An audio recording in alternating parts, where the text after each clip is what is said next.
Before we get to the traditional turkey visit to the White House, a new chapter of the Democrat-led impeachment inquiry into Donald Trump is now scheduled to begin next week.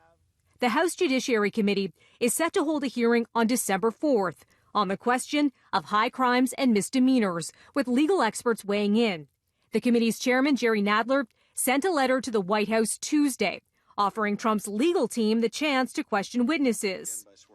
The judiciary phase coming as the House Intelligence Committee is expected to submit a report on its probe, which included 2 weeks of public hearings looking into Trump's request for Ukraine to launch investigations that would benefit the U.S. president politically, as the U.S. withheld $400 million in aid for Ukraine. Mr. McGahn has a legal obligation to... And a new development Tuesday, after a U.S. district judge ruled that White House staff can be made to testify before Congress, in a decision that found former White House counsel Don McGahn must comply with a subpoena seeking his testimony in the inquiry into Russian interference in the 2016 U.S. election.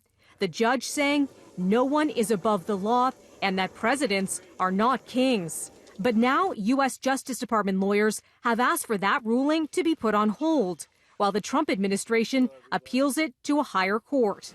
But the ruling may end up having implications for the impeachment inquiry.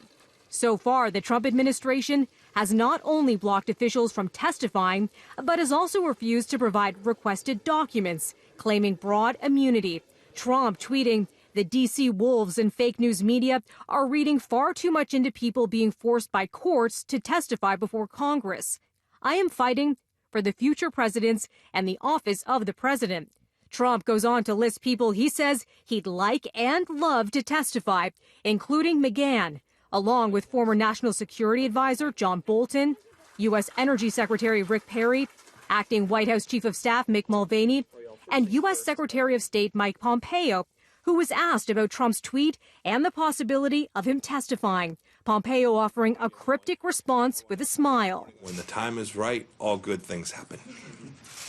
And now to the turkeys, as promised, Trump carrying out that bizarre American Thanksgiving tradition of a bird pardon. Today we also come together to honor the beautiful feathered friend, the noble turkey. I hereby grant you a full and complete pardon.